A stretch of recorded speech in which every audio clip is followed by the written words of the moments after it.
Hi friends, hope you're doing well. This is going to be a continuation of a wake-up call for the church. And what I addressed in the first video was why I believe that we should be screaming from the rooftops. We should be teaching this in every pulpit. It should be in every church. Every Christian should be be instructed about looking for the Lord's return and how imminent the rapture is for the church. And I believe it's extremely near. And I don't just make that claim, well, I believe it, so therefore it is, type delusion. And Christians aren't delusional in this sense. I mean, we're telling you what Scripture says and how we should be looking for that. And one of those things I pointed out was in the previous video about the Gog-Magog war. That was one of those indicating signposts, as it were, that was pointing to the end times. It clearly says that. And I gave that proof for you. So if you have a chance, please go back and watch the first section or segment of this video, and you'll see that the evidence I present is real. This isn't something I'm making up. It's real, and it's happening right now in real time. We have the Gog-Magog alliance forming, or having formed. It's on the mountains of Israel, and all we're waiting for now, what could happen, not that we want war for sure, we're just simply observing the events that are taking place, is that Gog-Magog war take place. But in saying that, that naturally brings you to the next point of prophecy, and that would be that since that Gog-Magog war is in the end times and the latter days, the end of this age, that means that the peace accord is going to be, should be in view. It means that the Antichrist should be in view. It means that the Antichrist economic system should be in view. And we should see some infant aspects of that right now being formed around the world. And not only that, the beast empire system should start to be something that people are seriously discussing or looking at as a potential. A lot of people think about it in a sense in the church, and unfortunately the way it's taught is, it's not taught at all mostly, but if it is taught, it's almost taught like, and it's kind of like you see Christians are kind of shocked when you sit there and say, well, the Antichrist has to be in power before this 7-year peace accord that takes place, that ultimately is the line of delineation, as it were, between pre-tribulation and the tribulation itself. That is the point of the tribulation. How we know when you step off to the tribulation is when there's a 7-year peace accord that's confirmed by the Antichrist and it's signed by the nations. And it says in the midst of this 7 years, when he goes in to declare himself to be God in the kingdom, or breaks the thing, and then he goes in, obviously, to become or claim to be the God-man, which we know there's only one God-man, the hypostatic union of Jesus Christ. He alone is the truly, fully God, fully man, the Son of God, eternal Son of God, the real Messiah. But the Antichrist himself will claim to be the God-man, and obviously he will be empowered by Satan, and that's where he gets his throne and his power and his authority from. Scripture is very clear on this. That's where he's going to be empowered to deceive the world. So the Antichrist will come on the scene. He will be possessed, and he will do wondrous signs. And that's what this second section is really going to be about. Things we should be looking for if we are in the last times, and I believe we are. Then it's essential for us to understand where we are and what time it is. And right now, the church is asleep, which is something, again, we should expect to see. The Bible talks about there being a time when there would be a great apostasy that would take place. 2 Thessalonians chapter 2 talks about that. There'd be a great falling away or an apostasy in the church.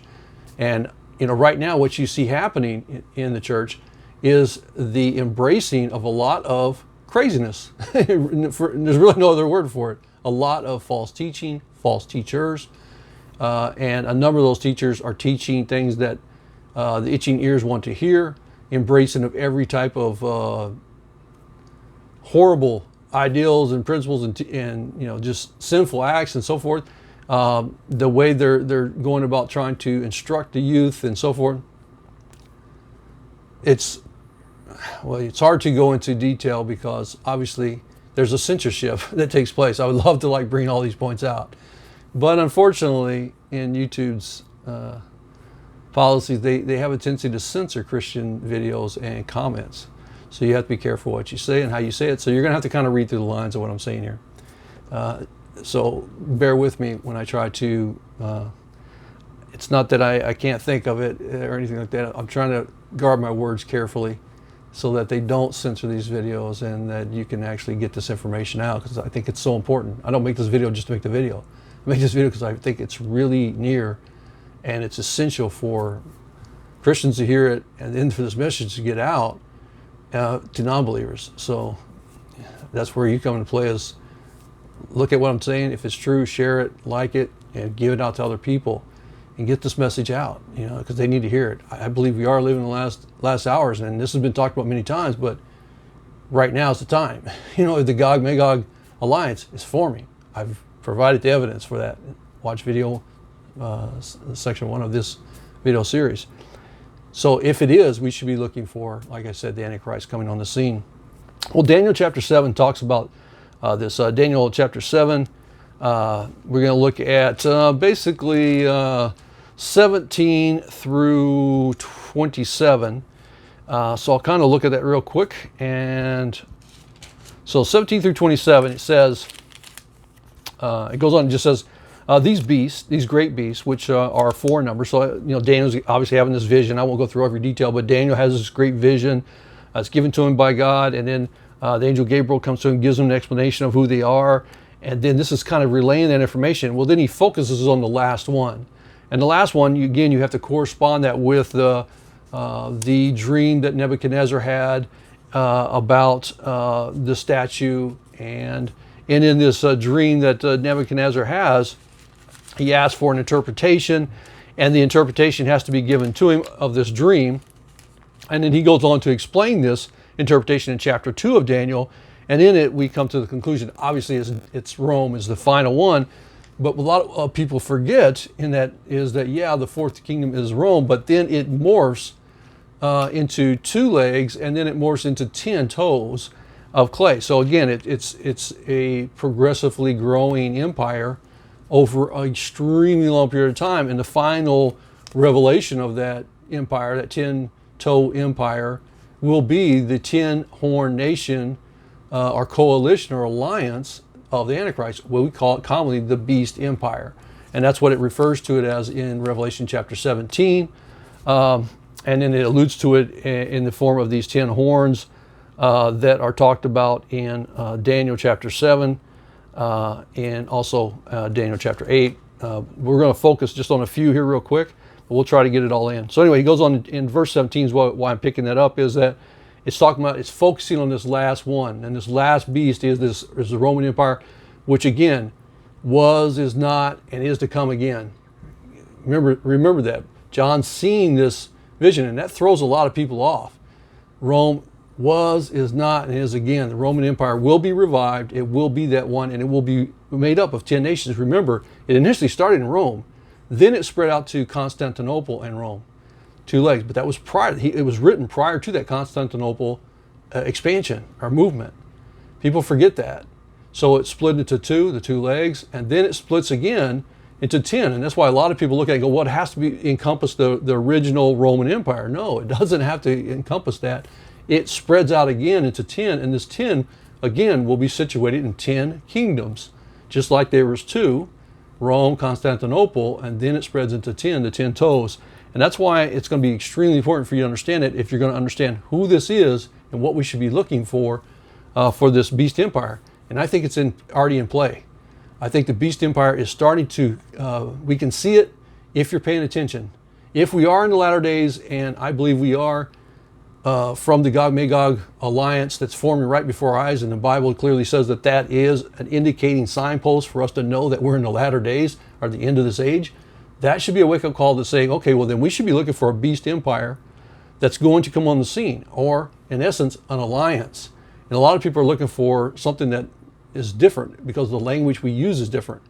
It isn't an alliance centered in one center point in Rome right now. It's an alliance of nations. Ultimately, that alliance of nations will have a supreme leader or one that's elected that will rise to the top. We'll come to that here in a little bit when I get into Revelation 17. But for now, just keep that in mind, and then we'll go through Daniel chapter 7, verses 17 through 27. I don't know if we'll read it all, but we'll get it in because of time. It says, this great beast, which are 4 in number, are 4 kings who will rise from the earth. But the saints of the highest one will receive the kingdom, possess the kingdom forever for all ages to come. Again, it's just reiterating that, hey, at the end of the day, the redeemed, saved saints of the world, you and I as Christians, and believers that are saved and redeemed that were looking for the coming of Messiah in the Old Testament, those are the ones who are going to be saved, and they ultimately are going to come in and possess the kingdom. But so don't get shaken from this. Don't be shaken by this prophecy or this vision. Then he goes on to say, he says in verse 19, then I desire to know the exact meaning of this fourth beast, which was different from all the others, exceedingly dreadful, with its teeth of iron and its claws of bronze, which devoured and crushed and trampled down the remainder with its feet. Again, it's using symbology, imagery to reveal something that is historically going to take place, that was real. Rome really did rise, it really did fall in a sense, or just collapsing in on itself, as it were. And it will revive again in the last days. And remember, that kingdom will only last for 1 hour, according to Revelation 17. So it's going to, when it revives, it's for a short period of time. This 10-nation alliance will be for a very short period of time, but it starts. Well, we'll come to it here in just a minute, I guess. I want to jump ahead too much. Then he says, verse 20, he says, and the meaning of the 10 horns which were on its head, and the other horn which came up, and before which 3 of them fell, namely that horn which had eyes and mouth, uttering great boast, and which was larger in appearance than its associates. Again, this horn is this one that will rise up and displace 3 leaders. 3 of this 10 nation will ultimately, we know, is the Antichrist. This horn will be the Antichrist himself, which will come about, and he will become that preeminent or supreme leader. And that's important. Keep that in mind. I'll refer back to that about these 3 nations that will ultimately, the 3 leaders that will be overthrown. So, and these 3 leaders that are disposed will then ultimately leave 7. But it starts with 10, and then ultimately will go back to 7. And then of that 7 will come up 1 who is the 8th. So initially 10 leaders. They form this final end-time beast empire. Then we'll drop it down to 7 when 3 are overthrown by the Antichrist himself. He himself will be promoted by the 10 initially, and then he overthrows 3 of them. So it's 10, he's part of that 10 group, and then 3 of them are overthrown once he's promoted to the supreme position to be the representative of the 10. And then he's in that supreme position. He will overthrow 3 of those leaders, and then ultimately he himself, along with those original, he's part of that original 7. That's going to be important to know that. That means when he comes on the scene, when this beast empire comes on the scene, it's coming together as a 10-nation alliance. And this 10-nation alliance will be made up of 10 leaders, obviously. But one of those 10 will be the Antichrist, which means he has to be in a position of power. He can't just be out there in the peripheral areas. Ultimately, he's going to be someone in power, which means we should be looking for someone very soon to be elected into a position if we start thinking about who those powers are. We don't have time for a dominating, all-powerful nation to form and to develop a military over the next 20, 30, 40 years and develop this great power. You'd have to start with great powers now and form them into alliance to become that dominant world global empire. Who are those people? Just naturally, by looking around the world, if you look at control of the internet, Starlink satellites, everything else you can think of, America, power supreme, the financial institutions between Europe and America, preeminent.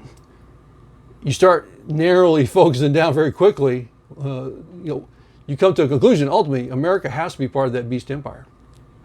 UK is most likely going to be part of that beast empire. Likely that means that Australia, potentially Canada, you start thinking about the nations that are going to be part of this final beast empire.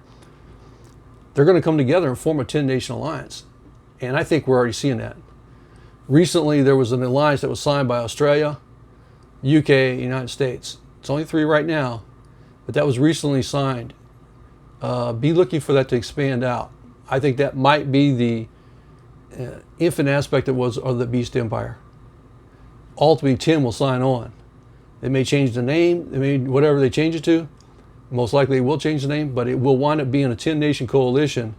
And with this war of Gog-Magog, it will accelerate this rapid rise of this final beast empire, which will come on the scene very rapidly, very quickly, and only rule for 1 hour, it says. But remember, because it's only ruling during this tribulation period of time, and just a little bit prior to it, obviously. And then at the same time, you're going to see an economic system. And right now, you see economic chaos happening in the world right now. There's a lot of instability in the global institutions of economy right now.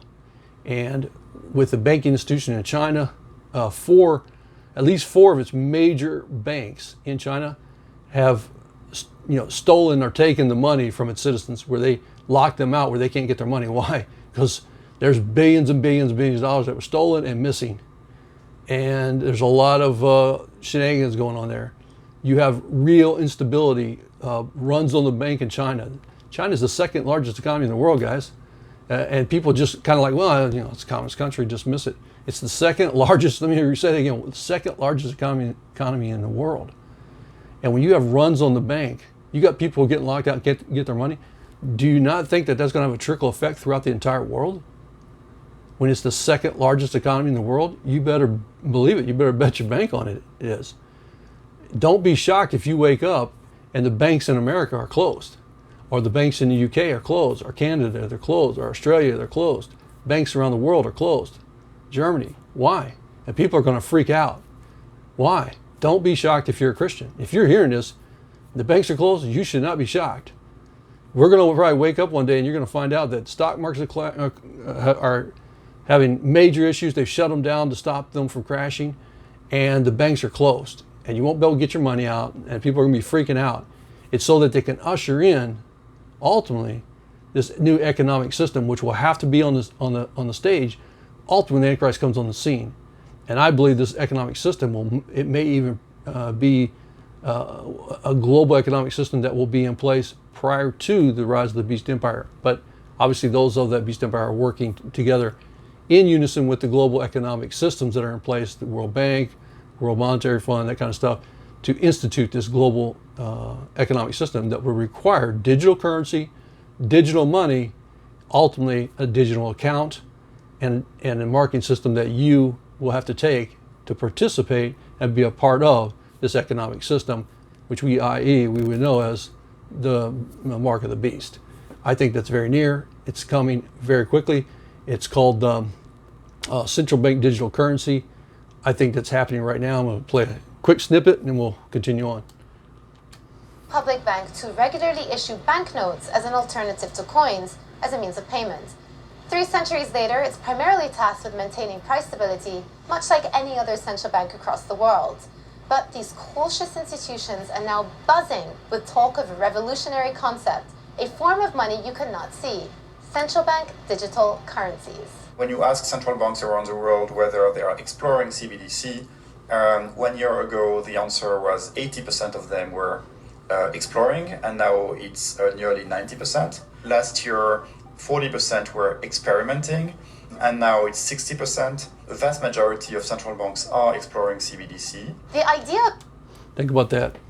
So the vast majority of central banks around the world are now exploring digital currency. That means your paper currency, your coins would be recalled, and you would have a digital banking account. That digital bank account would then give you access to your digital currency for you to do the things you normally do now: pay your bills, eat, and so forth. Only difference is it's going to be controlled by centrally at some point by the preeminent authorities, and that authority will ultimately answer to the preeminent power in the world, which will be that beast empire.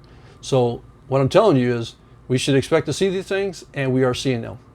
If we see the Gog-Magog war looming, and we see the alliance forming, which we do, Russia, Iran, and Turkey happening, they just met in Iran.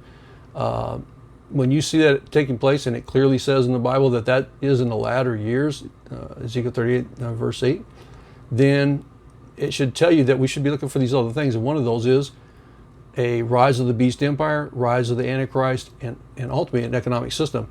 I just given you evidence that there is an economic system that is digital in scope and digital in its makeup, and is being tested by numerous, at least 60% of central banks, and that was in 2020, 2021. So you're talking about numerous banks are ready to impose digital currency. That's a real thing. That's really happening. And if you have runs on the bank in China and you have instability happening, you can clearly see how this could happen very quickly, and digital currencies, digital accounts will then come into play, which ultimately will be controlled by none other than Antichrist and his kingdom, this 10-nation coalition. And this 10-nation coalition will be powerful nations that control the economic world order.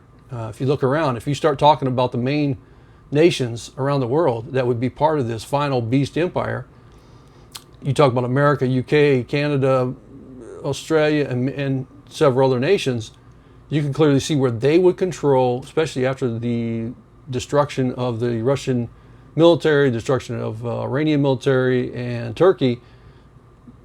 Very few people could stand up to it other than the kings of the East. And notice it says kings plural, another time, another video, but I believe that's China and India that will come together in the even though they're antagonists right now, will come together, making up nearly half the population of the earth. Those two will be natural allies because of their proximity geographically, but also because of their populations. And you know how it works. Strange bedfellows, went out of necessity, and they will come together and form that final Eastern Kingdom kings army that will come in tribulation period of time of 200 million man army. When you're talking about half the population of the earth, nearly 4 billion people situated in those two nations, you can clearly see where a 200 million man army, which was thought unthinkable, is now thinkable. It now becomes not only possible, but very plausible that a 200 million man army would march down into the valley of Armageddon in the final, as one of the final judgments on the people of the earth during the tribulation period of time. And they're reserved for that period of time, the Bible talks about. They're being reserved for that period of time. That's why they're being, you don't see them in its central stage yet, but they will play a major point soon.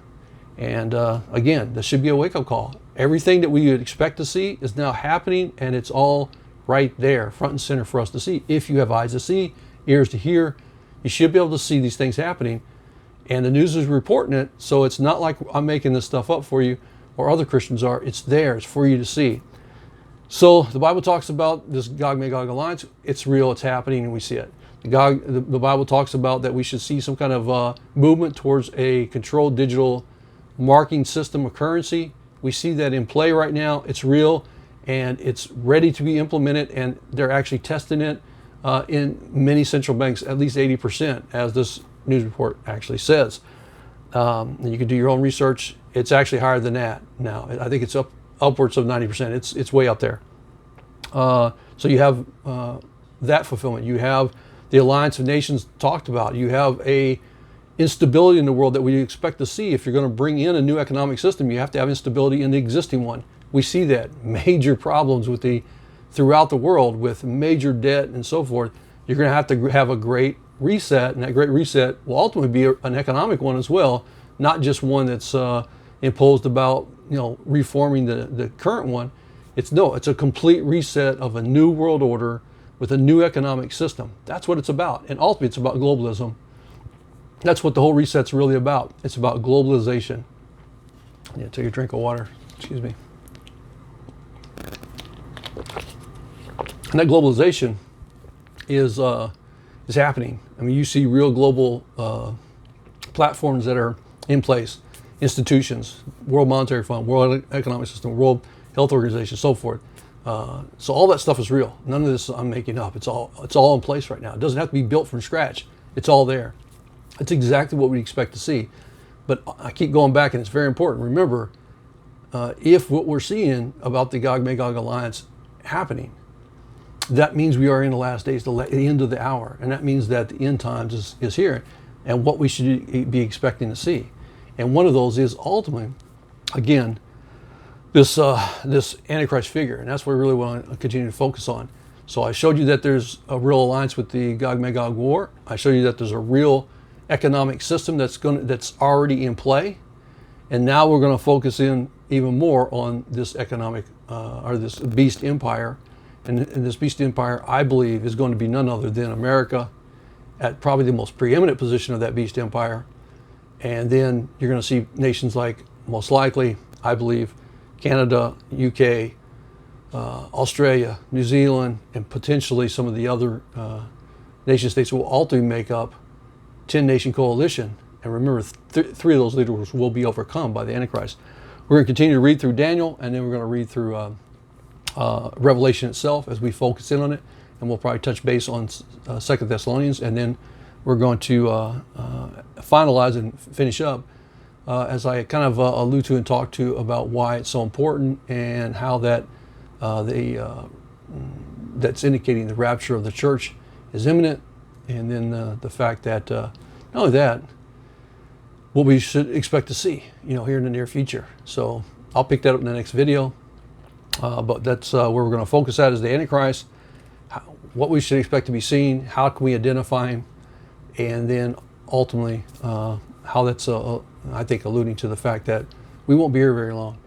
As Christians, we need to be looking for the rapture of the church. I think it's really near, and I'm going to try to focus on those two elements, those 2 points in the next video. Please like, subscribe, share this with other people if you think it's helpful and it's a blessing to you. Anyway, God bless you. Keep safe. Keep looking up. Love the Lord with all your heart, soul, mind, and strength, and I'll see you later.